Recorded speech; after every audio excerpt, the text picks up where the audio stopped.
झारखंड की हेमंत सोरेन कैबिनेट ने 39 प्रस्तावों को मंजूरी दी है और राज्यकर्मियों को तोहफा दिया गया है।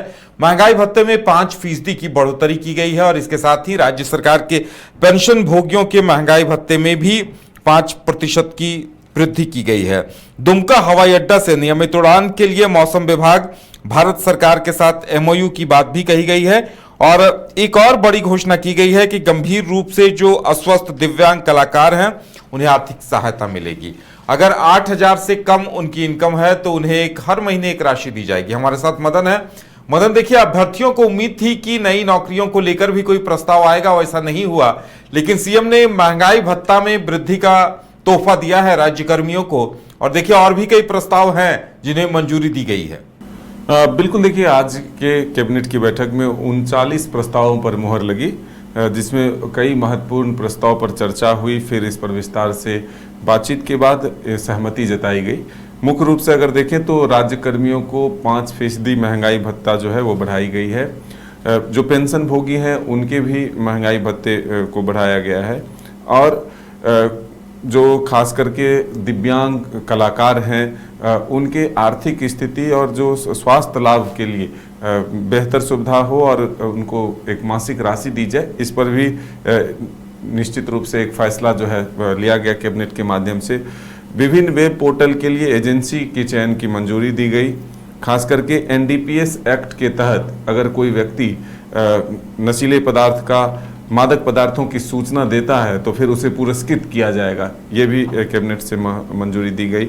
दुमका हवाई अड्डा से नियमित उड़ान के लिए मौसम विभाग के साथ झारखंड सरकार एमओयू करेगा और खूंटी के कर्रा में रेलवे को जमीन देने के लिए सहमति बनी। एजी रिपोर्ट 2026 को सदन के पटल में पेश करने का प्रस्ताव को मंजूरी मिला और बहु चिकित्सा प्रणाली के लिए अबुआ दवाखाना खोले जाने को लेकर के भी मंजूरी मिल गया और अभियंता सुशील कुमार की सेवा को बहाल करने की स्वीकृति मिली। झारखंड उच्च न्यायालय के सेवानिवृत्त चीफ जस्टिस और जस्टिस को मिलने वाली सुविधाओं में भी बढ़ोतरी की गई है। लोक भवन राज्यपाल सचिवालय के पुनर्गठन के लिए भी प्रस्ताव को मंजूरी दे दिया गया। अब राज्यपाल सचिवालय में लोक भवन में कहें तो 193 कर्मी जो हैं वो मौजूद रहेंगे। मुख्यमंत्री पशुधन विकास योजना के अनुदान की राशि के लिए 30 करोड़ राशि की स्वीकृति दी गई। पेट्रोल डीजल को और मदिरा के खुदरा विक्रेता को क्वार्टरली रिटर्न से बाहर किया गया है। व्यवसायियों ने एक आपत्ति दर्ज कराई थी कि क्वार्टरली पेमेंट से उन्हें बाहर किया जाए और हाफ ईयरली तक रखा जाए। इंडस्ट्रियल ट्रेनिंग इंस्टीट्यूट के संचालन को भी मंजूरी मिली। तो कई महत्वपूर्ण फैसले जो हैं आज के कैबिनेट के माध्यम से लिए गए।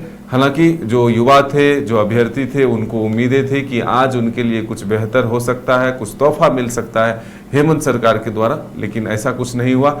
आने वाले दिनों में अब देखना होगा कि सरकार युवाओं के रोजगार को देखते हुए कौन कौन से विषयों को कैबिनेट के माध्यम से पास करती है। और देखिए, एक बड़ा प्रस्ताव पारित किया गया है। जैविक खेती को लेकर लगभग 300 करोड़ रुपए का प्रावधान किया गया है और 3 साल की रणनीति बनाई गई है। यानी अब झारखंड सरकार के किसानों के लिए एक बेहतर खबर कही जा सकती है कि उन्हें प्रेरित किया जा रहा है कि वो जैविक खेती को लेकर आगे आए।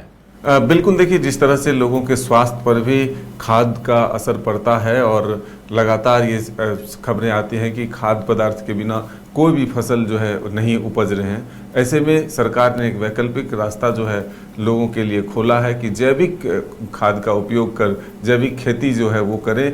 इससे आमदनी भी बढ़ेगी और लोगों को खर्च भी कम करना पड़ेगा। इसके लिए लगभग 300 करोड़ राशि की जो है स्वीकृति की गई है, जिससे किसानों के उत्थान के लिए एक बड़ा कदम कह सकते हैं और सरकार किसानों को लेकर के गंभीर भी दिख रही है।